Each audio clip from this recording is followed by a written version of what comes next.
Bismillahirrahmanirrahim. Assalamualaikum warahmatullahi wabarakatuh.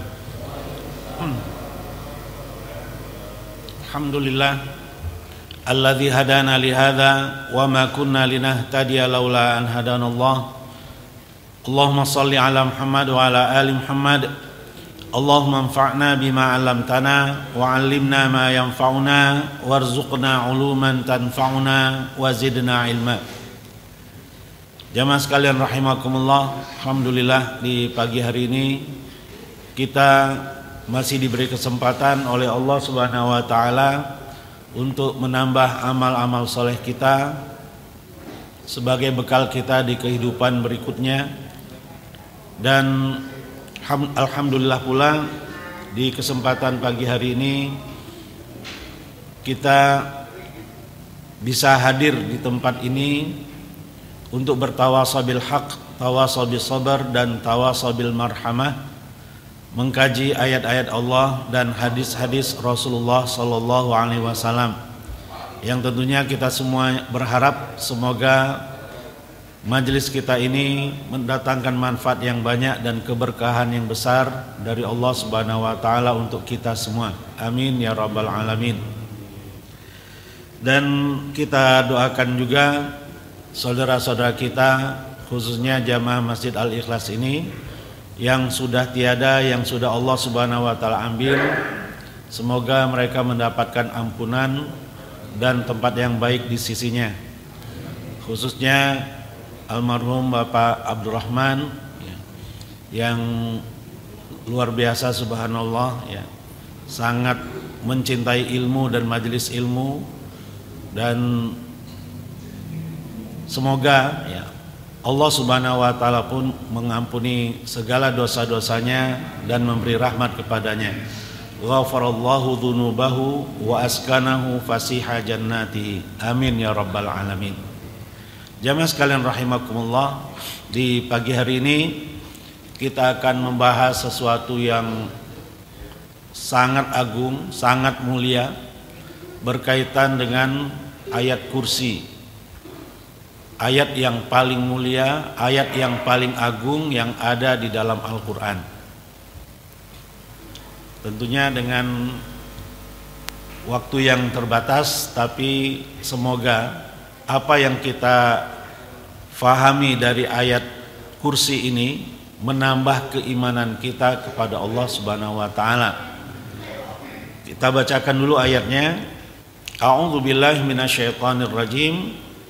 Allahu la ilaha illa huwal hayyul qayyum la ta'khudhuhu sinatu wa la naum lahu ma fis samawati wa ma fil ard man dzal ladzi yashfa'u 'indahu illa bi idnih ya'lamu ma baina aydihim wa ma khalfahum wa la yuhituna bi syai'in min 'ilmihi illa bima syaa' wasi'a kursiyyuhus samawati wal ard wa la ya'uduhu hifdhuhuma wa huwal aliyyul azim. Itu bunyi ayat kursi. Berikut penggalan-penggalannya yang 10.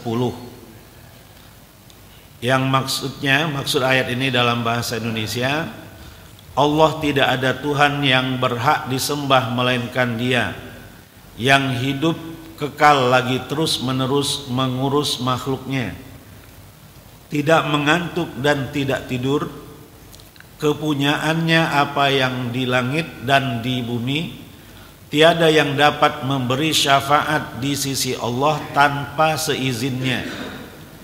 Allah mengetahui apa-apa yang di hadapan mereka dan di belakang mereka. Dan mereka tidak mengetahui apa-apa dari ilmu Allah melainkan apa yang dikehendakinya. Kursi Allah meliputi langit dan bumi, dan Allah tidak merasa berat memelihara keduanya, dan Allah Maha Tinggi lagi Maha Agung.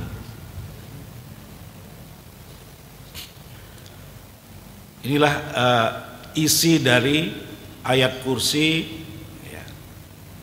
Secara global itu maksud ayat yang kita bacakan tadi. Di dalam kitab-kitab tafsir, sebelum kita masuk ke dalam pemahaman ayat, tafsir ayat, kita akan mendapatkan uraian tentang fadilat ayat yang akan dibahas. Di antara keistimewaan ayat kursi adalah semua surat dalam Quran adalah surat-surat dan ayat-ayat agung dan mulia. Jadi secara umum dari Al-Fatihah sampai An-Nas semuanya mulia, semuanya baik, semuanya agung. Tapi Allah Subhanahu wa taala dengan kehendak dan kebijaksanaannya menjadikan sebagian surat dan sebagian ayat lebih agung, lebih mulia daripada yang lainnya. Semuanya mulia, semuanya baik, ya. Tetapi ada yang paling baik, ada yang terbaik dari yang baik-baik tadi. Surat yang paling agung adalah surat Al-Fatihah. Sedangkan ayat yang paling agung adalah ayat kursi. Al-Baqarah 255. Ya, jadi antara ayat dan surat ini dipisah, ya. Sebagaimana surat yang terakhir diturunkan yang diterima oleh Rasulullah SAW adalah surat apa Pak kira-kira? Surat di dalam Al-Quran yang terakhir sekali Rasulullah SAW terima dari Allah Subhanahu Wa Taala adalah surat Al-Maidah. Kalau Al-Maidah itu salah satu ayatnya diyakini oleh sebagian ulama sebagai ayat yang terakhir. Pertanyaannya surat yang terakhir. Kalau ayat yang terakhir, sebagian ulama mengatakan al-yauma akmaltu lakum dinakum wa atmamtu alaikum ni'mati wa raditu lakumul islam madina. Itu pun satu pendapat saja. Ada yang mengatakan ayat yang lain di dalam surat Al-Baqarah, ayat sebelum ayat sebelum ayat 281 berarti, ya. Sebelum ayat terpanjang di dalam Al-Quran. Jadi tentang ayat yang terakhir sekali diturunkan diperselisihkan oleh para ulama, ya. Tetapi kalau surat yang paling terakhir diturunkan bisa dikatakan disepakati oleh para ulama, yaitu surat ya, cluenya surat itu Rasulullah SAW terima saat sedang haji. Rasulullah hajinya cuma sekali-kalinya itu di tahun 10 Hijriah. Beliau sedang berada di Mina dan Allah menurunkan surat itu kepada beliau. Ini clue yang pertama. Belum juga, ya. Surat ini adanya di juz 30.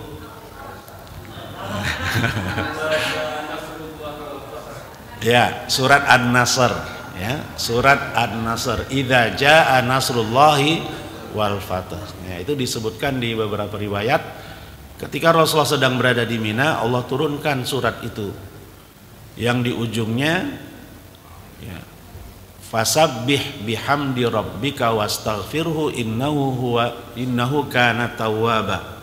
Aisyah radhiyallahu anha bercerita bahwa di akhir-akhir hayat Rasulullah SAW di ruku dan sujudnya sering membaca subhanakallahumma wa bihamdika allahumma ighfirli kana yata'awwalul Quran, kata Aisyah, bahwa Rasulullah SAW dalam ruku dan sujudnya di akhir hayatnya mentakwilkan Al-Quran, maksudnya menerapkan, ya, perintah Allah di dalam Al-Quran. Maksudnya surat An-Nasr tadi, fasabbih subhanaka Allahumma wa bihamdiki, ya, wa bihamdika wastaghfirhu Allahumma ighfirli innahu kana tawwaba. Ya, jadi itu yang diperhatikan oleh Aisyah radhiyallahu anha dari amalan Rasulullah SAW. Ternyata Rasulullah sedang mengamalkan apa yang Allah perintahkan kepada beliau dari isi surat An-Nasr. Dan Ibnu Abbas radhiyallahu anhu ketika ditanya Apa penafsiran surat An-Nasr? Jawaban beliau bahwa surat An-Nasr adalah tanda bahwa dekatnya ajal Rasulullah sallallahu alaihi wasallam. Berapa jarak antara diturunkannya surat An-Nasr dengan wafatnya Rasulullah sallallahu alaihi wasallam? Berapa lama jaraknya? Rasulullah wafat pada bulan lahirnya, yaitu bulan Rabiul Awal. Sebagian ulama mengatakan hari Senin juga dan tanggal 12 juga. Jadi 12 Rabiul Awal. Berarti berapa jaraknya antara diturunkannya surat An-Nasr dengan wafatnya Rasulullah? Ya, tinggal hitung saja kan, kalau haji bulan Zulhijjah kan. Nah, setelah Zulhijjah, Muharram, Safar, Rabiul Awal, berarti 3 bulan. Ya, jarak antara diturunkannya surat An-Nasr dengan wafatnya Rasulullah Sallallahu Alaihi Wasallam. Ya, jadi itulah cerita panjangnya seperti itu. Baik, kita lanjutkan dulu.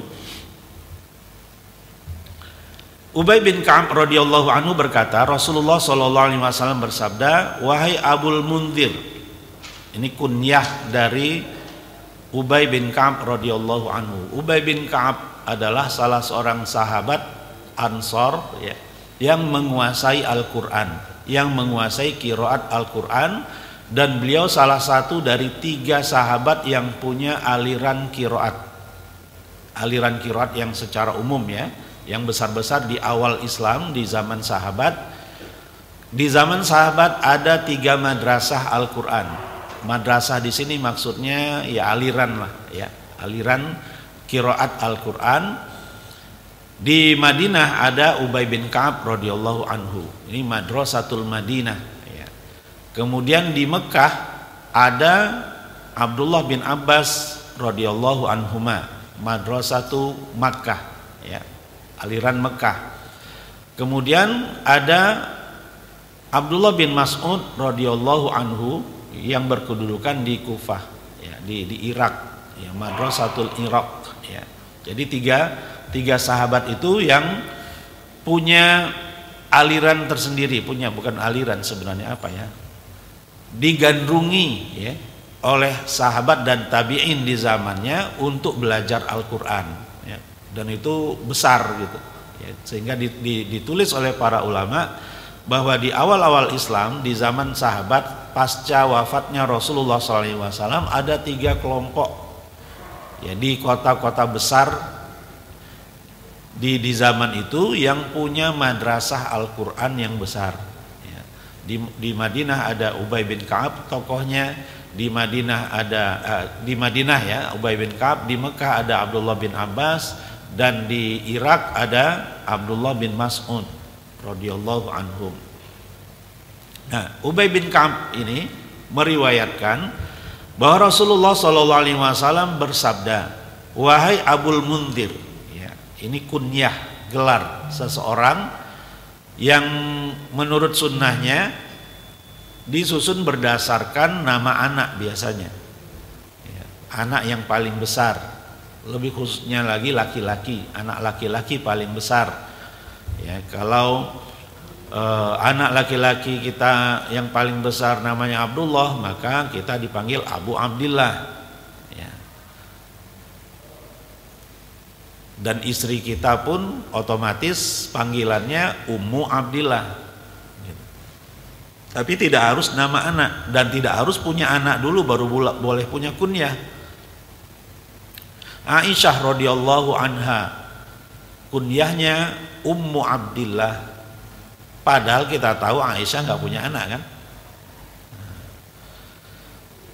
Bahkan lebih ekstrim lagi, ada seorang anak balita ketika Rasulullah berjalan menyusuri lorong-lorong kota Madinah, beliau mendapatkan anak-anak ini sedang menangis. Ternyata burung peliharaannya mati, burung nugair ya, an-nughru, mungkin mirip-mirip burung gereja gitu ya. Sehingga Rasulullah pun jongkok dan menghibur anak itu dengan menyapanya, "Ya Aba Umair, ma fa'alan nughair." wahai Abu Umair, kan anak itu masih balita tapi disapa oleh Rasulullah dengan kunyah, wahai Abu Umair, kenapa burung nughairmu itu?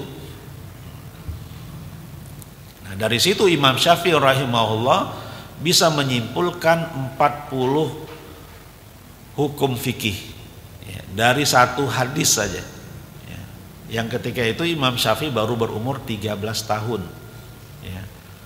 Jadi beliau merenungi hadis Rasulullah yang satu itu, ya Aba Umair ma fa'alan nughair, itu sampai 40 hukum fikih. Di antaranya masalah kunyah, bahwa seseorang boleh diberi kunyah walaupun dia belum punya anak, bahkan walaupun dia belum menikah gitu. Jadi nggak masalah. Sunnah Rasulullah SAW yang jarang-jarang dipakai lagi oleh umatnya adalah diantaranya ini ya, kunyah ya, mempunyai kunyah ya. Jadi memiliki kunyah ya, atau kita dipanggil dengan kunyah kita, itu adalah diantara sunnah Rasulullah SAW yang banyak ditinggalkan oleh umatnya ya. Nah, Rasulullah memanggil sahabatnya Ubay bin Ka'ab bukan dengan wahai Ubay, bukan, wahai Abul Munzir, ya Abal Munzir, tahukah engkau ayat mana di kitab Allah yang paling agung? Sebagai adab kepada Rasulullah SAW, Ubay bin Ka'ab tidak langsung menjawab, tapi jawabannya jawaban standar, wallahu wa rasuluhu a'lam. Allah dan Rasulnya lah yang lebih tahu. Kalau kita sekarang nggak bisa pakai ini lagi. Kalau sekarang kita hanya bisa memakai wallahu a'lam ya. Karena apa yang dikatakan oleh Rasul udah selesai kan, dan Rasul udah wafat, maka yang bisa kita pakai wallahu a'lam. Para ulama mengatakan Allahu a'lam adalah setengah ilmu. Makanya para ulama-ulama kita terdahulu kalau sudah selesai mengajar, mereka akan mengucapkan wallahu a'lam ya. Kalau ada yang bertanya sesuatu dijawab setelah panjang lebar, ujungnya wallahu a'lam ya, untuk mengambil keberkahan dari wallahu a'lam itu sendiri sebagai adab dari seorang hamba kepada Allah yang maha berilmu. Wallahu a'lam. Jadi bukan karena ragu, bukan. Kalau kita kan wallahu a'lam, oh ini ragu ini, bukan. Tetapi ingin mendapatkan keberkahan dari ungkapan wallahu a'lam itu sebagai adab kita ya. Allah tidak memberi kita ilmu kecuali hanya sedikit. Wa ma utitum minal ilmi illa qalila ya. Jadi sebagai adab kita, sebenarnya kita tahu, yakin gitu kan, ilmunya yakin ya. Tetapi sebagai bentuk adab kita kepada Allah, ujungnya hendaknya kita tambah wallahu a'lam atau wallahu a'lam bissawab ya. Jadi itu sekali lagi bukan ungkapan ketidakyakinan ya. Bukan ungkapan yang menandakan keraguan-raguan, wallahu a'lam lah. Nah, ini gara-gara kita memakainya kurang pas gitu ya, sehingga identik kalau kita katakan wallahu alam, berarti nggak yakin ini.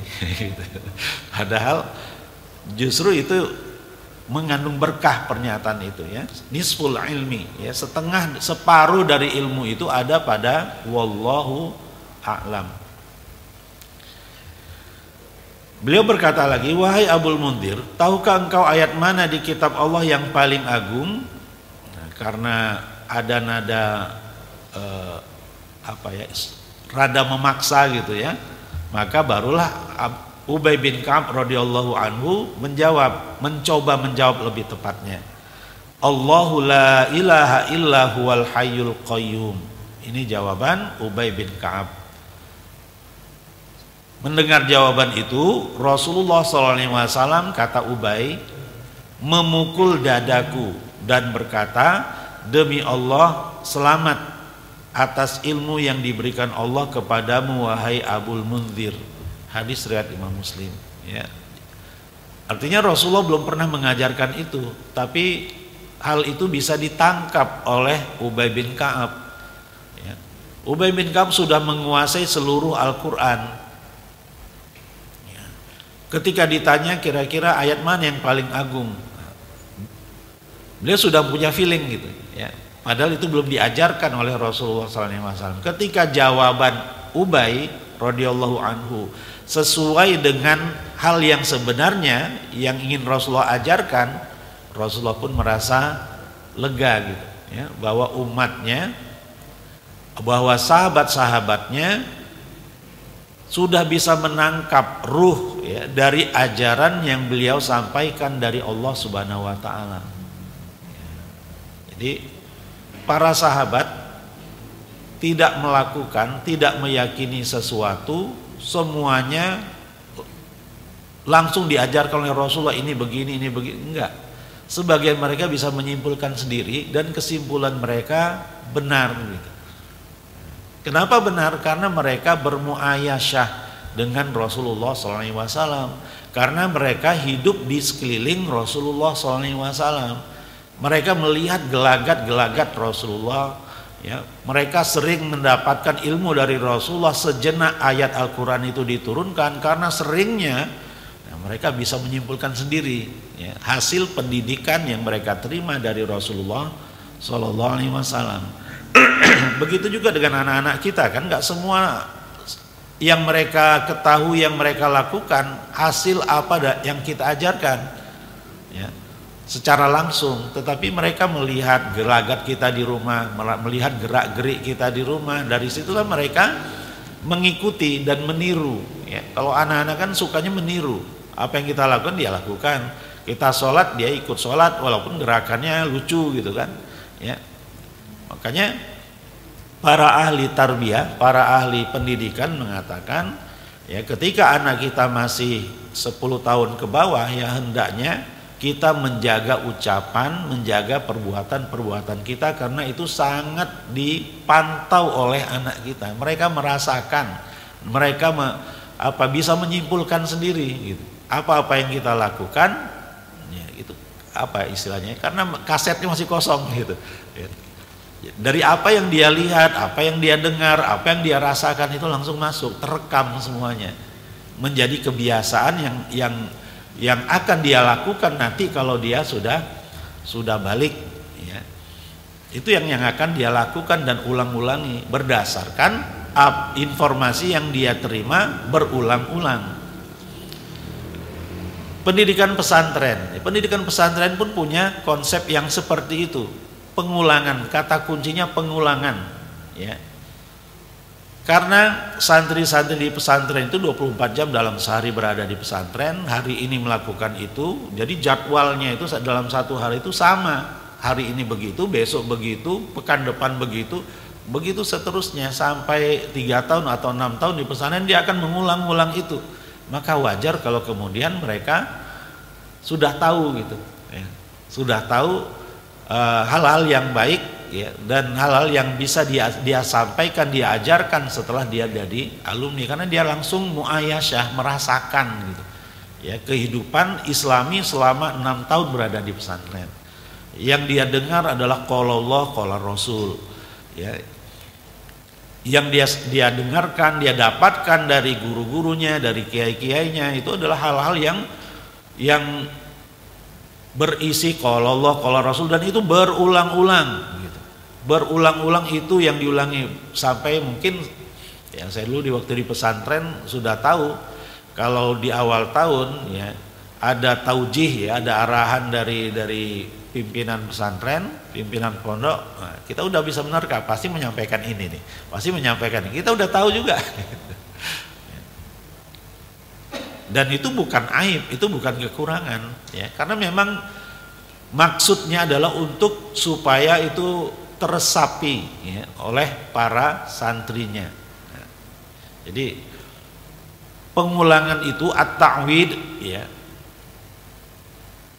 adalah bagian dari cara ya mendidik anak ya. Makanya di rumah ya, ketika kita sholat 5 waktu di masjid atau ada kadang-kadang sholat 5 waktunya itu di rumah ya, itu diperhatikan, dipantau terus ya oleh anak-anak kita. dan mereka pun akan mengikuti itu kelak ketika mereka sudah dewasa. Baik. Dalam kisah lain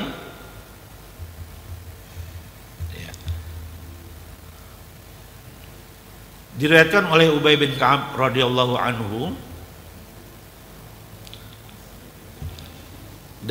ketika dia bertemu dengan jin, ya, ini apakah beliau yang bertemu atau beliau menceritakan tentang apa yang dialami oleh sahabat yang lain, ya, ini yang saya tahu yang mengalaminya secara langsung itu Abu Hurairah radhiyallahu anhu, ya. Juga Umar bin Khattab radhiyallahu anhu yang pernah langsung bertemu dengan jin, ya. Nah, di sini Ubay bin Ka'ab bercerita bahwa jin yang beliau temui mengatakan, man qalaha hina yumsi ujira, ya,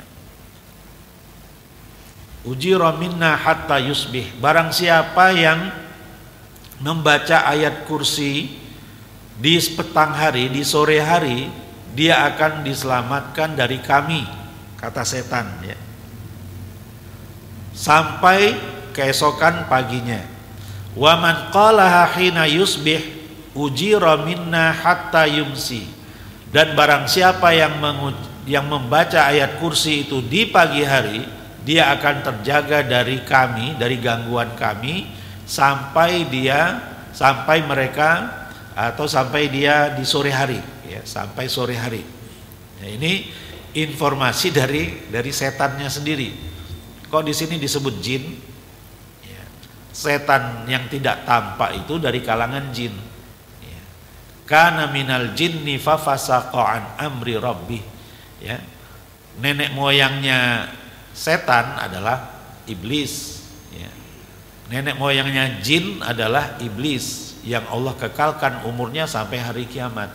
Dan iblis, ya, ketika di langit sana, saat dia diperintahkan untuk sujud kepada Adam, dia menolak, ya. Dan Allah ceritakan di surat Al-Kahfi, kana minal jinni fafasaqa an amri rabbi, bahwa iblis adalah bagian dari bangsa jin yang keluar dari ketaatannya kepada Tuhannya. Fafasaqa an amri rabbi, ya. Jadi setan minal jinnati wan nas, ya. Yang minal jinnah itu yang identik dengan kata setan itu, yang dari kalangan jin. Padahal dari kalangan manusia pun banyak setannya. Ya. Setan dari kalangan manusia adalah manusia yang kesetanan juga, gitu. Allah musta'an, ya. Di hadis lain Nabi SAW bersabda, man qara'a ayatal kursi dubura kulli salatin maktubatin lam yamna'hu min dukhulil jannah illal maut. Barang siapa yang membaca ayat kursi setiap selesai sholat 5 waktu, sholat wajib al-maktubah, tidak ada yang menghalanginya untuk bisa masuk surga, untuk merasakan surga kecuali kematian. Nah, ini saya tafsirnya belum dapatkan ini. Illal maut ini maksudnya apa, ya. Tapi intinya di dalam dua hadis ini Rasulullah SAW mengajarkan kita untuk membaca ayat kursi. Pertama selesai sholat wajib, kedua di zikir pagi dan juga zikir sore, dan di riwayat yang lain yang tidak saya terangkan di sini sebelum tidur.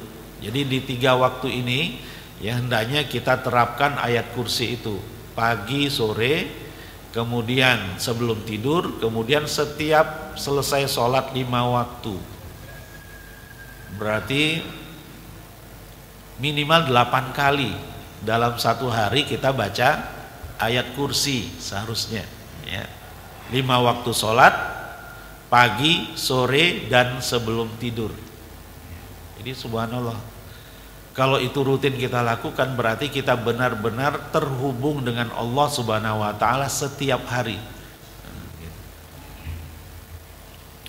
Di ayat kursi ini Imam Ibnu Katsir rahimahullah mengatakan mengandung 10 kalimat yang masing-masing berdiri sendiri. Wa hadhil ayatu mustamilatun ala asyri jumalin mustaqillah. Ya, jadi ayat kursi terdiri dari 10 kalimat yang masing-masing berdiri sendiri. Dan para ulama mengatakan ayat kursi ini adalah ayat yang wajar kalau dikatakan sebagai ayat yang paling agung, karena berisi informasi tentang Allah Subhanahu wa taala dan yang menyampaikannya Allah Subhanahu wa taala. Allah Subhanahu wa taala menceritakan tentang dirinya di ayat kursi yang terdiri dari 10 kalimat. Kalimat yang pertama, ya, jadi yang kita baca tadi nggak perlu saya ulangi lagi ya. Ini 10 kalimat yang ada sesuai dengan wakaf-wakaf yang ada di ayat kursi. Yang pertama, Allahu la ilaha illa huwa. Allah tiada ilah selain Dia.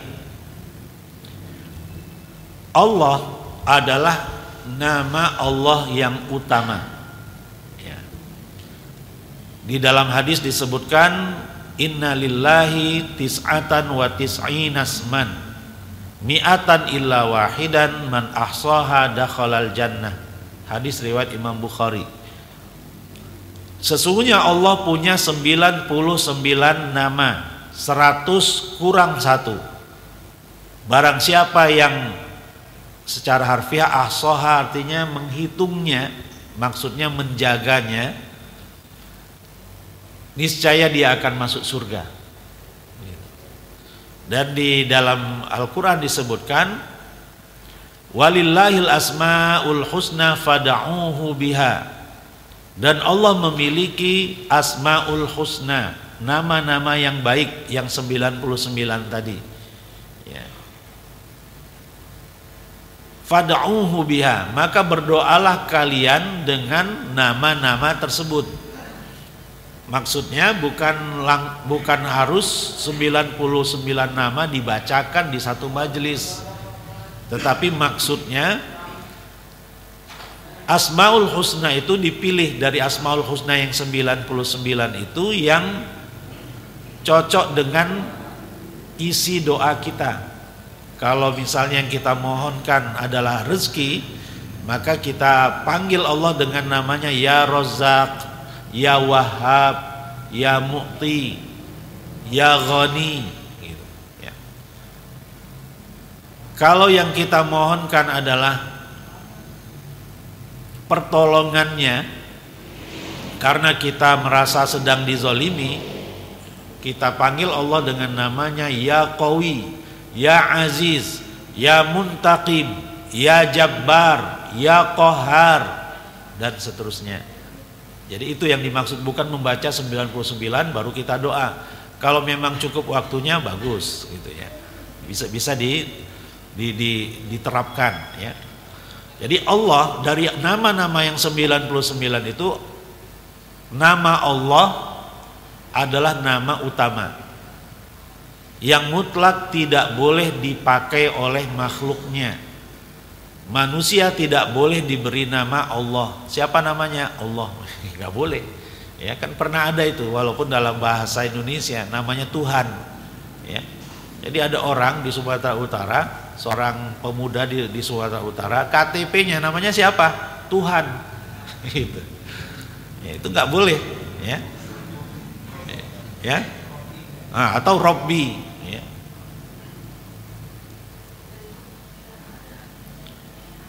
Kalau Robbun, ya masih bisa tergantung kalimatnya ya. Kalau Robbun artinya pemilik. Ya. Kalau di beberapa hadis saya pernah temukan kata Robbun itu dipakai untuk selain Allah. Ya. Karena Robbun bisa mempunyai arti pemilik. Ya. Robbul baiti. Artinya yang memiliki rumah ini ya. Tapi kalau kata Allah itu mutlak nggak bisa. Apakah ada lagi Ada di antara Asmaul Husna yang khusus untuk Allah saja, nggak boleh dipakai oleh manusia. Ada di antaranya Ar-Rahman. Ya, kata Ar-Rahman tidak boleh dipakai untuk manusia. Kita tidak boleh menamakan anak kita Rahman. Kalau Abdurrahman boleh, hambanya zat yang maha pengasih. Tapi kalau Rahman saja, Rahman itu cuma satu, Allah Subhanahu wa taala. Gitu. Kalau Rahim boleh, tapi kalau Rahman nggak boleh. Rahman itu cuma satu, Allah Subhanahu wa taala. Jadi dalam memberi nama anak kita juga harus konfirmasi dulu gitu. Ya, jangan sampai salah, kalau salah kasihan anaknya gitu. Ya, harus diganti-ganti lagi namanya. Ya. Abdul Kahfi, Abdul Hajar, itu boleh enggak? Nah, ini satu kaedah ya. Kalau nama seseorang diawali dengan Abdun, setelahnya itu harus salah satu dari Asmaul Husna. Gitu. Enggak boleh pakai nama yang lain, syirik nanti. Ya. Abdullah, Abdurrahman, Abdurrahim, itu boleh karena itu Asmaul Husna semua. Nggak boleh pakai kata-kata yang lain. Misalnya tadi Abdul Kahfi, Al-Kahfu artinya gua, berarti dia hamba gua, syirik. Gitu. Abdul Hajar, hambanya batu, syirik, nggak boleh. Gitu. Ya, jadi hati-hati dalam memberi nama kepada anak, jangan asal bahasa Arab. Gitu. Ya. Dipahami juga maknanya dan apakah boleh itu dipakai untuk diberikan kepada anak. Baik, kita lanjutkan. Jadi Allah adalah nama Allah yang utama. La ilaha, ya, la ilaha, ilah artinya al-ma'luh. Al-ma'luh artinya al-ma'bud, yang disembah, yang diibadahi. Jadi la ilaha illallah, tidak ada suatu apapun yang berhak untuk diibadahi, untuk disembah kecuali hanya Allah. Dan kata ilah dari sisi bahasanya dia mempunyai arti al-mahbub, sesuatu yang dicintai. Al-marhub, sesuatu yang disegani atau ditakuti. Kemudian al-mustajar ilaihi, sesuatu yang diharapkan perlindungannya. Jadi kalau kita ucapkan la ilaha illallah, sudah terbayang itu konsekuensinya. Tidak boleh kita mencintai sesuatu yang melebihi cinta kita kepada Allah Subhanahu wa taala. Kalau itu terjadi berarti itu melanggar la ilaha illallah. Tidak boleh kita takut kepada sesuatu melebihi rasa takut kita kepada Allah. Kalau ada di dunia ini yang lebih kita takuti selain Allah, udah ya tidak sempurna la ilaha illallahnya. Kemudian tidak ada yang boleh kita harapkan perlindungannya melebihi harapan kita kepada Allah Subhanahu wa taala. Kalau ada yang mengandalkan sesuatu yang lain untuk melindunginya, nah itu sudah melanggar la ilaha illallah. Ya, jadi la ilaha illallah itu gampang diucapkan, tapi konsekuensinya itu besar. Makanya dakwah Rasulullah SAW di Mekah 13 tahun itu cuma la ilaha illallah. Fokusnya pada la ilaha illallah saja. Ya. Yang ditolak oleh orang-orang kafir Quraisy adalah la ilaha illallah itu. Kenapa? Karena orang-orang Arab Quraisy adalah orang-orang Arab yang bahasa Arabnya paling berkualitas. Mereka bisa memahami seluk-beluk kata-kata dalam bahasa Arab langsung. Ketika diucapkan satu kata yang pendek sudah terbayang konsekuensinya. Abu Jahal pernah ditawarkan oleh Rasulullah, aku akan ajarkan kamu satu kalimat. Abu Jahal mengatakan jangankan 1, 10 pun jadi. Kemudian Rasulullah katakan, innama uridu an taqul la ilaha illallah. Aku hanya ingin engkau mengucapkan la ilaha illallah, itu saja. Mendengar kata la ilaha illallah kesimpulan Abu Jahal, wahai keponakanku, kalau la ilaha illallah itu yang kau perjuangkan, kamu pasti akan diperangi, dimusuhi oleh orang-orang Arab dan orang-orang non-Arab. Itu yang terbayang di benak Abu Jahal. Konsekuensi dari la ilaha illallah itu akan diperangi, nggak akan disenangi orang yang memperjuangkan la ilaha illallah itu. Dan itu terbukti kan? Ya, 10 tahun Rasulullah pertama beliau terusir dari Mekah gara-gara la ilaha illallah. Perang Badar, perang Uhud, perang Ahzab, ya, perang Tabuk, perang Hunain dan jihad-jihad yang lainnya, peperangan-peperangan yang lainnya itu terjadi gara-gara apa? La ilaha illallah saja. Banyak orang yang seperti kebakaran jenggot kalau mendengar la ilaha illallah. Ya. Sekarang pun itu yang terjadi gitu. Ya. Jadi jangan kita bermimpi mendakwahkan la ilaha illallah itu akan langgeng, itu jangan. Kalau langgeng berarti ada yang salah. Berarti gak sesuai sunnatullahnya. Sunnatullahnya kalau kita memperjuangkan la ilaha illallah dengan segala konsekuensinya, kita pasti akan tidak disenangi. Ya, kita akan dimusuhi oleh banyak orang. Kalau ternyata ada yang mengaku memperjuangkan dakwah, berdakwah atau memperjuangkan la ilaha illallah tetapi langgeng-langgeng saja, nah itu nggak sesuai skenario itu. Nggak sesuai cerita aslinya. Jangan-jangan memang ada yang salah. Seharusnya nggak seperti itu. Ya, jadi kalau kita ingin beramar ma'ruf nahi mungkar, kita merasa sudah beramar ma'ruf nahi mungkar, tapi kita tidak pernah merasa dibenci oleh orang-orang, dibenci oleh siapapun, kita harus introspeksi diri. Jangan-jangan caranya salah. Seharusnya kan seperti itu. Seharusnya kalau kita amar ma'ruf nahi mungkar pasti akan dibenci, akan dilawan sama orang gitu. Ya.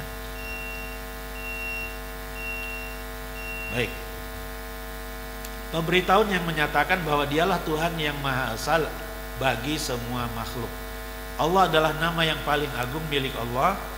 Allah mengawali ayat ini dengan menegaskan kalimat tauhid yang merupakan intisari ajaran Islam dan seluruh syariat sebelumnya. Jadi intisari dari ajaran Allah yang disampaikan oleh para rasul sejak awal sampai Nabi Muhammad SAW. Sebagian ulama mengatakan rasul pertama adalah Nabi Nuh, ya. Sebagian besar malah, ya, bukan Nabi Adam. Kalau Nabi Adam nabi, kalau rasul pertama adalah Nabi Nuh alaihissalam. Yang mereka ajarkan kepada umat masing-masing adalah la ilaha illallah, ya. Maknanya tidak ada sesembahan yang benar untuk disembah selain Allah. Konsekuensinya tidak boleh memberikan ibadah apapun kepada selain Allah. Iyyaka na'budu wa iyyaka nasta'in. Kita harus komitmen dengan ayat yang selalu kita baca setiap sholat. Hanya kepadamulah ya Allah kami beribadah. Ibadah itu artinya tunduk kepada sesuatu dan mengharapkan pertolongan dari sesuatu yang kita tunduk kepadanya itu. Jadi tunduknya kita hanya boleh kepada Allah saja, nggak boleh kepada selain Allah. Nah, dari sini sebagian ulama menyimpulkan bahwa dalam penampilan kita pun sehari-hari, dalam praktek kita sehari-hari, kita nggak boleh tunduk-tunduk di depan orang lain, yang merupakan budaya kita juga. Ya, kalau ingin lewat depan orang lain gimana? Tunduk kan? Ya. Atau budaya Jepang gitu yang tunduk, itu dalam ilmu akidah itu nggak boleh, walaupun kita merasa itu sopan gitu ya. Ya, tapi dalam ilmu akidah itu nggak boleh. Makanya kalau kita lihat orang Arab gimana, kalau kita haji atau umroh, kita perhatikan perangai orang-orang Arab itu, mereka depan orang lain siapapun orangnya berjalan biasa saja, nggak nunduk-nunduk, nggak. Gitu. Itu efek dari ajaran iyyaka na'budu wa iyyaka nasta'in. Ya, jadi yang namanya tradisi seharusnya mengikuti qala Allah qala Rasul. Ya. Bukan Al-Qur'annya yang harus ikut tradisi. Ya, dengan istilah kearifan lokal dan sejenisnya ya, itu nggak bisa. Ya. Tradisi atau dalam bahasa ilmu usul fikihnya disebut al-urf, merupakan salah satu dalil, hierarki dalil dari atas Quran, sunnah, ijma, qiyas. Ya. Dan ada dalil-dalil lain yang dipakai oleh para ulama. Ya, selain 4 dalil ini, kalau memang satu perbuatan itu tidak ada ayatnya, tidak ada hadisnya, ijma'nya pun tidak ada, dalam kias yang dibuat oleh para ulama pun tidak ada, maka mereka memakai dalil-dalil yang tidak mereka sepakati. Di antara para ulama memakai dalil al-urf, bahwa tradisi, adat istiadat itu, kebiasaan sehari-hari itu bisa menjadi landasan hukum, tapi dengan syarat dan ketentuan. Di antara syaratnya adalah tradisi itu, kebiasaan itu tidak bertentangan dengan Al-Quran, tidak bertentangan dengan ketentuan yang lebih tinggi. Kan hierarki hukumnya kan tadi Quran, sunnah, ijma, qiyas, baru di bawah-bawahnya itu diantaranya adalah al-urf. Ya. Pemerintah ketika membuat peraturan atau undang-undang itu harus mengacu kepada UUD 45 gitu kan, dan tidak boleh bertentangan dengan undang-undang yang sudah disahkan oleh pemerintah di pusat. Kalau buat perda tidak boleh bertentangan dengan undang-undang di atas, justru harus ada payung hukumnya. Nah, begitu juga dengan hukum Islam, atau hukum Islam telah mengajarkan kita hal yang seperti itu. Ketika kita ingin menetapkan sebuah hukum yang akan ditetapkan tidak boleh bertentangan dengan landasan hukum yang paling tinggi, yaitu Al-Quran. Jadi adat istiadat bisa dijadikan sebagai landasan hukum. Apa misalnya? Walaupun tidak ada akad ya di antara dua orang muslim tentang simsarah ya. Jadi ada orang yang ingin menjual barangnya, menjual mobilnya, kemudian dibantu oleh orang yang lain, gitu. Sampai terjuallah mobil itu. Dari sejak awal nggak ada akad, ya, nggak ada akad bahwa yang membantu ini akan dapat komisi. Tetapi karena tradisi yang ada di masyarakat setempat, setiap simsar ya, setiap simsar itu perantara ya, perantara dalam jual beli itu biasanya dapat komisi ya. Kalau dulu kalau jual tanah itu sampai 3% dia dapat. Kalau memang yang 3% itu sudah umum ya, diamalkan oleh masyarakat setempat, walaupun gak ada akad di awal, kalau terjadi kalau dia nggak dikasih atau dikasihnya kurang, dia bisa nuntut. Kok cuma segini? Kan biasanya segini. Siapa bilang? Kan kita nggak janji di awal. Itu bisa diperkarakan di mahkamah ya, di pengadilan, dan hakim akan memenangkan yang menuntut tadi, karena memang kebiasaan masyarakatnya memang 3%. Kalau kurang dari itu dia bisa menuntut, walaupun nggak ada akad di awal ya.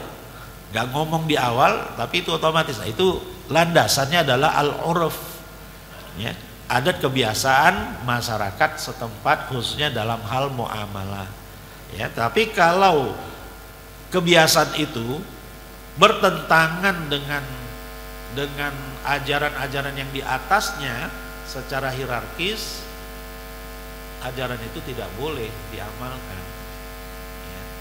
Jadi kebiasaan kita harus sesuai dengan semangat Quran dan Sunnah ya. Kita tidak boleh beralasan ini sudah ada di istiadat, nggak boleh, nggak bisa ya. Karena ajaran Quran dan Sunnah itu yang lebih utama ya. Jadi iyyaka na'budu wa iyyaka nasta'in, karena itu yang menjadi komitmen kita. Kita nggak boleh minta-minta kepada selain Allah. Yang umum kita dapatkan di masyarakat kita, minta-minta ke kuburan.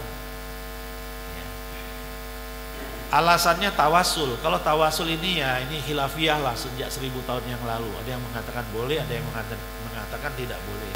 Tawasul itu prakteknya ya, teknisnya. Ya Allah, dengan kemuliaan dan kesolehan orang ini atau almarhum orang yang ada di kuburan ini, yang sudah menghuni alam kubur ini, maka kabulkanlah doaku. Itu namanya tawasul ya, menjadikan orang yang diyakini soleh sebagai wasilah, sebagai perantara untuk menguatkan isi doa kita. Jadi mintanya tetap kepada Allah ya, melalui perantara orang yang soleh. Ini ada yang seperti ini. Sebagian ulama mengatakan itu tidak boleh ya. Sebagian ulama justru mengajarkannya. Jadi ini masalah khilafiyah sejak 1000 tahun yang lalu ya, gak akan selesai kalau diperdebatkan ya. Cuma dalam prakteknya yang ngaku-ngaku tawasul itu ternyata prakteknya nggak seperti itu masalahnya ya. Mereka minta langsung ke kuburan, wahai al-kubur ya, misalnya dia sulit jodoh ya, atau masalahnya ekonomi, mintanya ke kuburan ya. Jadi alasannya tawasul, prakteknya syirik. Jadi yang banyak dikritisi oleh para ustadz ya, para kiai sekarang ini ya, dari praktek-praktek seperti itu bukan masalah tawasulnya, masalah praktek hakiki di lapangan gitu. Ya. Ternyata tidak seperti itu ya. Kan budaya ziarah di kita kan budaya yang sudah umum kan. Maka bagi jamaah sekalian, kalau ada yang mengikuti acara ziarah-ziarah seperti itu, hindari syirik ini ya. Yang tawasul itu tetap mintanya kepada Allah, bukan kepada kuburan ya. Iyyaka na'budu wa iyyaka nasta'in.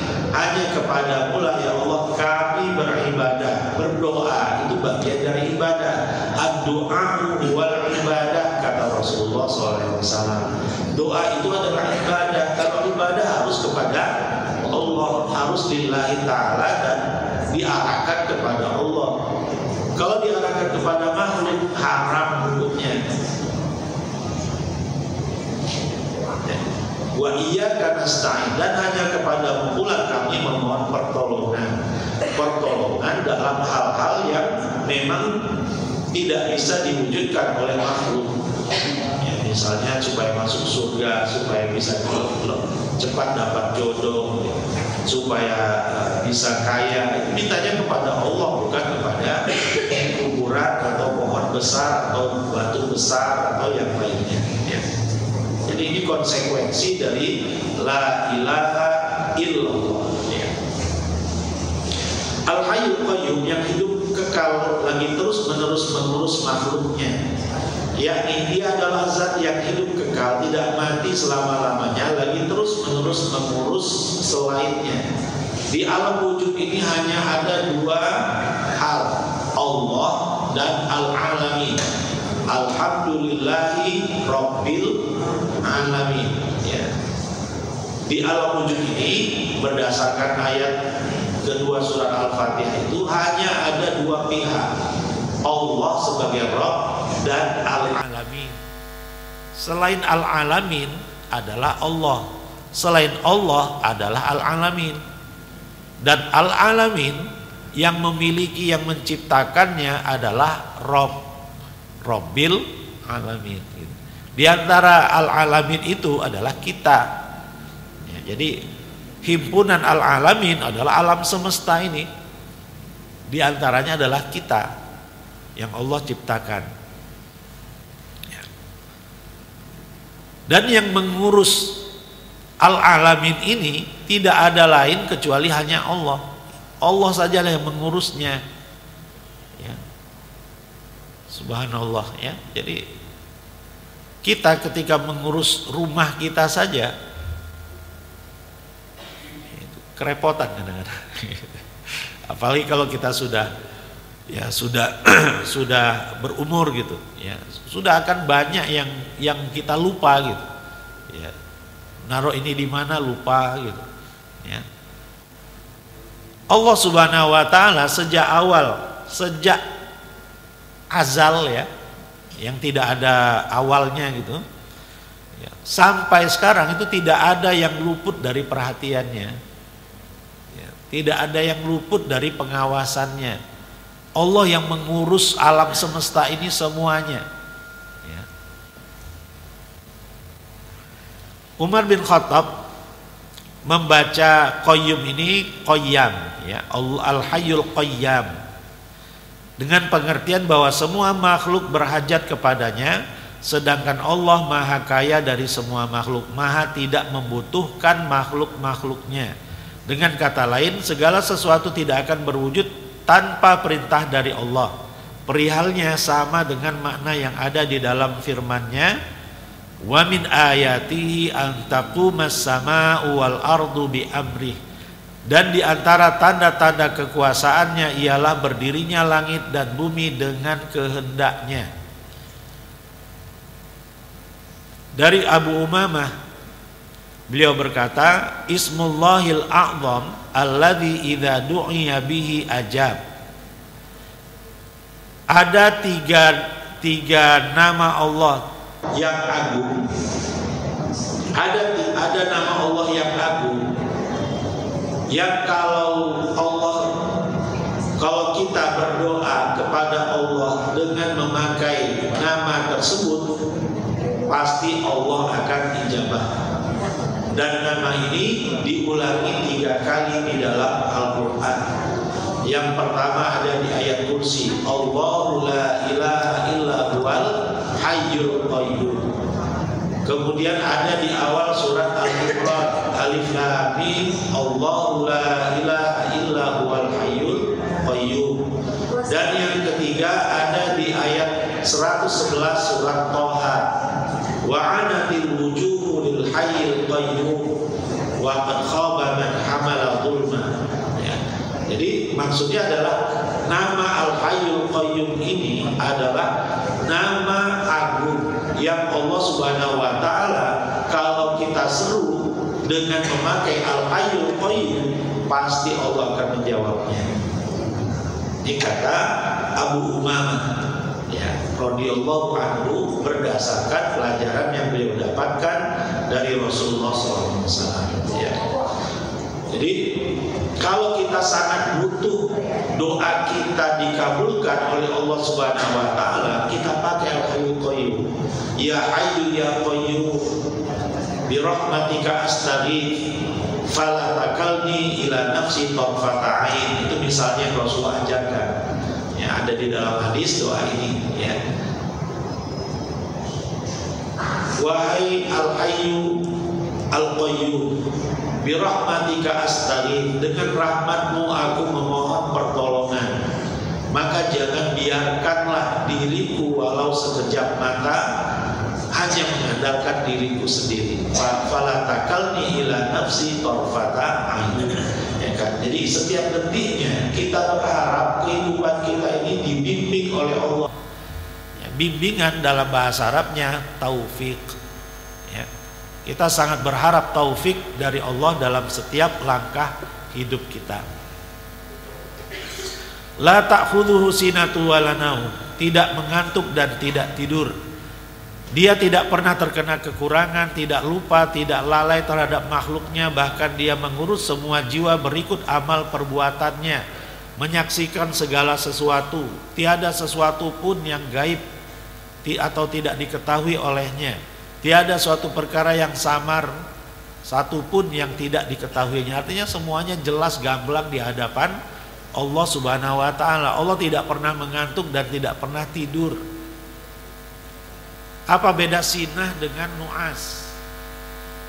Yang artinya ya ngantuk. Kalau naum artinya tidur. Bedanya kalau sinah ini awalun nuas. Proses awal dari mengantuk itu disebut sinatun. Kalau sudah benar-benar mengantuk itu namanya nuas. Ya. Yang disebutkan di dalam ayat ini adalah sinah. Ya.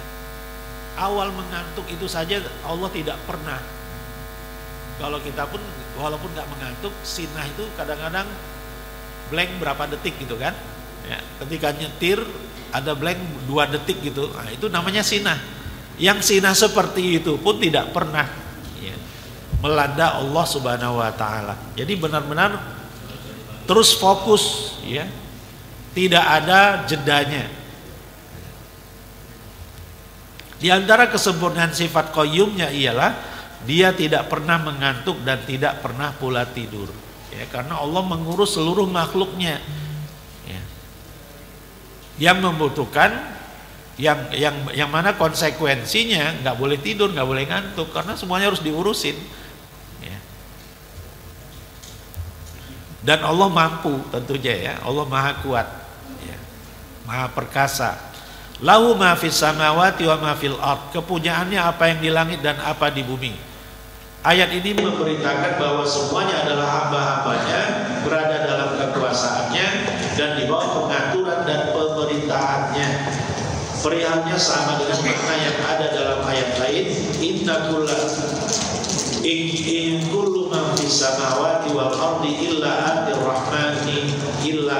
rahmani abdan. Laqad ahsahum wa 'addahum 'adda wa kulluhum atihi yaumal qiyamati farda. Tidak ada seorang pun di langit dan di bumi kecuali akan datang kepada Tuhan yang Maha Pemurah selaku seorang hamba. Sesungguhnya Allah telah menentukan jumlah mereka dan menghitung mereka dengan hitungan yang teliti, dan tiap-tiap mereka akan datang kepada Allah pada hari kiamat sendiri-sendiri. Ya. Jadi milik Allah apa yang ada di langit dan apa yang ada di bumi. Yang kita merasa memilikinya sebenarnya tidak kita miliki. Pemilikan kita terhadap sesuatu adalah pemilikan yang sifatnya kias. Apa namanya ya? Ya bahasa Indonesia kias, seolah-olah.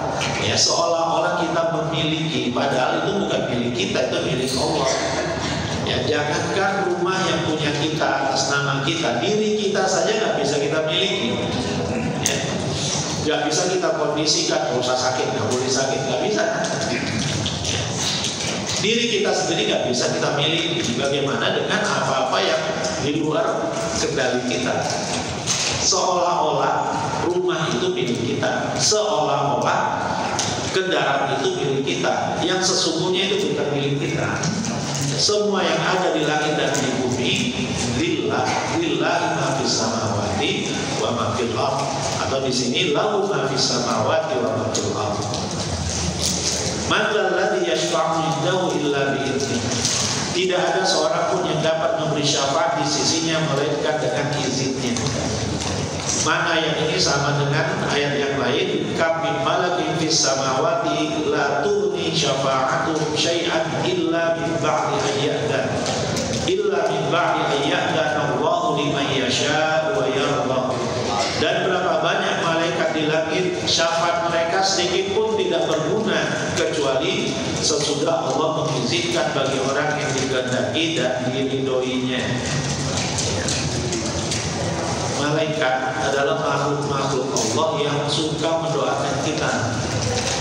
Syafaat itu artinya memohon sesuatu kepada Allah untuk orang lain, untuk menyelamatkan atau untuk menambah kemuliaannya. Ya. Tapi para malaikat ini, permohonan mereka kepada Allah untuk kepentingan kita tidak langsung tereksekusi. Allah sudah tahu mana yang pantas diberi syafaat, pertolongan, dan siapa yang tidak pantas untuk diberi syafaat. Setiap pagi kalau kita keluar, tadi pagi lah ketika kita keluar dari rumah, sebenarnya ada 2 malaikat yang mendoakan kita. Allahumma a'ti munfiqan khalafan. Salah satu malaikatnya bahkan berdoa untuk kita. Ya Allah, berilah orang yang berinfak itu ganti dari apa yang diinfakkannya. Dan yang satunya lagi mendoakan yang berbeda. Allahumma a'ti mumsikan talafan.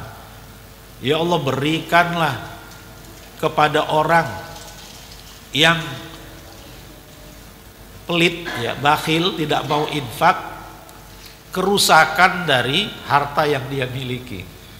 Nah, jadi setiap pagi, ya, setiap kali, bukan hanya pagi hari, khususnya di pagi hari, kalau kita keluar dari rumah ke masjid, itulah yang akan terjadi. Dan para malaikat suka untuk memohonkan ampun buat kita kepada Allah Subhanahu wa taala. Apakah ampunan dari para malaikat untuk kita langsung diluluskan oleh Allah Subhanahu wa taala? Menurut ayat ini tidak. Ya. Jadi Allah Subhanahu wa taala lebih tahu dibanding para malaikatnya tentang siapa yang pantas dapat ampunannya dan siapa yang tidak pantas. Artinya syafaat dari siapapun untuk siapapun melewati dua proses, izin dan ridho dari Allah Subhanahu wa taala. Kalau Allah izinkan dan ridhoi, lanjut gitu. Tapi kalau Allah sudah tidak izinkan, ya nggak bisa. Ya. Jadi seperti itu cerita syafaat nanti di akhirat juga seperti itu. Apalagi di akhirat itu yang akan terjadi. Jadi tidak serta-merta ketika ada yang memohon supaya ada keluarganya ditolong oleh Allah serta-merta ditolong oleh Allah, tidak. Prosesnya mim ba'di ayyadzanallahu liman yasha wa yarda. Ada izin dan ridha dari Allah Subhanahu wa taala. Ya, dan ini mumpung teringat saya ingin jelaskan di sini, tegaskan di sini. Di dunia ini kan Rasulullah menjamin barang siapa yang rajin bersalawat dia akan mendapatkan syafaat, ya kan?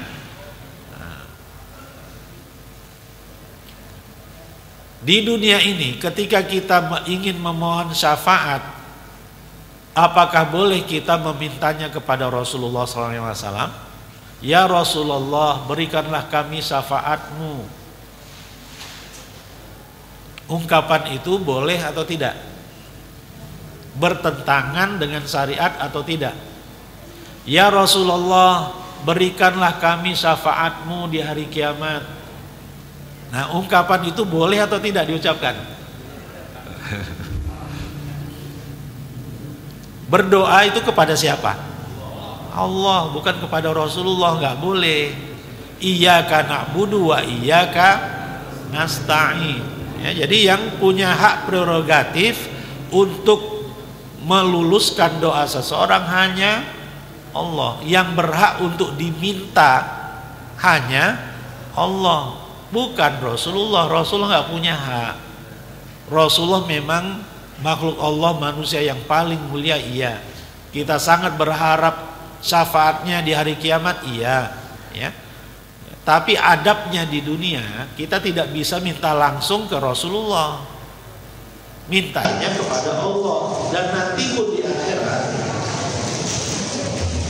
syafaat yang diajukan, proposal syafaat yang diajukan kepada Allah Subhanahu wa taala untuk menolong seseorang atau untuk menambah pahala seseorang melalui dua proses yang ada di ayat ini. An-Najm ayat 26, harus ada izin dan ridho dari Allah Subhanahu wa taala. Jadi nggak serta-merta, ya Allah itu tolong, oke, ya enggak. Izin dulu dari Allah dan ridho dari Allah turun, baru dieksekusi. Ayat yang lain, wala yashfa'una illa liman irtada, dan mereka tidak memberi syafaat melainkan kepada orang yang diridhoi Allah. Surat Al-Anbiya ayat 28. Ya, jadi di hari kiamat nanti, di hari akhirat nanti, yang berkuasa siapa? Allah. Maliki yaumiddin, ya kan? Yang berkuasa, yang menjadi raja kelak di hari kiamat, di hari pembalasan cuma Allah. La yatakallamuna illa man adzina lahur rahman wa qala shawaba. Enggak ada yang berani ngomong kelak di akhirat tuh, enggak ada yang berani ngomong, semuanya diam, hening semuanya. Kecuali orang yang Allah beri izin, ya. Yaitu Rasulullah SAW. ya, Rasul diizinkan oleh Allah untuk berperan juga nanti di hari kiamat, ya. Demikian itu karena keagungan dan kebesaran serta ketinggian Allah, hingga tidak ada seorang pun yang berani memberikan syafaat kepada seseorang di sisinya melainkan dengan izin darinya. Seperti hal yang disebutkan di dalam hadis mengenai syafaat, yaitu dan seterusnya, ya. Jadi ketika Rasulullah SAW dimi'rajkan ke langit, ya, Rasulullah tersungkur sujud, ya, sampai kemudian Allah berfirman, angkat kepalamu wahai Muhammad. Maka Rasulullah pun mengangkat kepalanya. Kemudian silakan kamu memohonkan syafaat, tusfa, ya. Silakan kamu memohonkan syafaat, insya Allah pasti akan langsung diluluskan syafaat itu. Artinya Rasul tunduk dulu, sujud dulu kepada Allah, ya, kemudian baru boleh memohon syafaat, dan Allah pun berkenan untuk meluluskan apa yang Rasulullah syafaati. Syafaat di akhirat, memberi syafaat maksudnya memberi perantara bagi yang lain, bagi orang lain dalam mendatangkan manfaat atau mencegah bahaya. Inti syafaat di sisi Allah adalah doa. Orang yang mengharapkan syafaat Nabi SAW berarti mengharapkan agar Nabi SAW mendoakannya di sisi Allah. Gitu. Ada syafaat yang khusus untuk Nabi Muhammad SAW, seperti syafaat untuk dimulainya hisab di akhirat, dan syafaat bagi penghuni surga agar pintu surga dibukakan untuk mereka. Ada yang tidak khusus untuk Nabi SAW, seperti syafaat bagi orang yang berhak masuk neraka agar tidak dimasukkan ke dalamnya, dan syafaat agar terangkat ke derajat yang lebih tinggi di dalam surga. Jadi syafaat khusus hanya milik Rasulullah. Syafaat umum bisa dimiliki oleh makhluk-makhluk Allah lainnya, ya, seperti Quran, dia bisa memberi syafaat. Sholat malam yang pernah kita tunaikan di dunia itu juga bisa memberi syafaat kelak di akhirat. Teman-teman kita pun bisa memberi syafaat kepada kita kelak di akhirat. Ya, mohon maaf, kayaknya ini tidak bisa kita tuntaskan satu pertemuan ini, ya. Sayang juga kalau kita buru-buru. Saya akan ceritakan ini dulu, ya, tentang teman yang bisa memberi syafaat kepada temannya. Kan itu yang ada juga di media sosial, ya, materi yang sangat menyentuh gitu, ya. Wahai fulan, wahai teman-teman semua, kalau kalian duluan masuk surga, maka ingat-ingatlah namaku, sebut-sebut namaku supaya bisa menyertai kalian di dalam surga. Nah, itu dicontohkan oleh Imam Hasan Basri rahimahullah, seorang tabi'in, yang ketika beliau sedang berceramah, beliau mengatakan itu, ya. Tapi kan Imam Hasan Basri manusia biasa juga kan, bisa benar, bisa kurang tepat gitu. Karena ceritanya panjang, ya, berkaitan dengan amalan penduduk surga. Ya. Apa amalan penduduk surga? Pekerjaan atau aktivitas penduduk surga itu ngapain? Ya. Ngapain, Pak? Di surga itu ngapain? Yang paling dominan dilakukan oleh penduduk surga itu apa? Saling menziarahi, saling bertamu. Bertamu kepada Allah untuk bisa melihat wajah Allah yang agung, itu akan mengalahkan seluruh nikmat yang ada dalam surga, ya. Kemudian bertamu ke Rasulullah SAW, bertamu kepada Abu Bakar, Umar, Utsman, Ali radhiyallahu anhum, dan sahabat-sahabat lainnya, bertamu kepada para nabi, para rasul. Itu saja udah berapa orang? Ya. Sahabat Rasulullah saja udah 100.000 orang. Ya, itu berapa lama waktu yang dibutuhkan. Kemudian jumlah Rasul ada berapa? Jumlah Nabi ada berapa? 124.000 orang. Itu butuh berapa lama untuk menziarahinya satu persatu? Nah setelah itu selesai baru kita ingat, lah ini si fulan kok nggak ada ya. Kemudian penghuni surga itu bertanya kepada Allah, ya Allah si fulan kok nggak saya dapatkan di surga, mana dia? Oh dia sedang dicuci di neraka.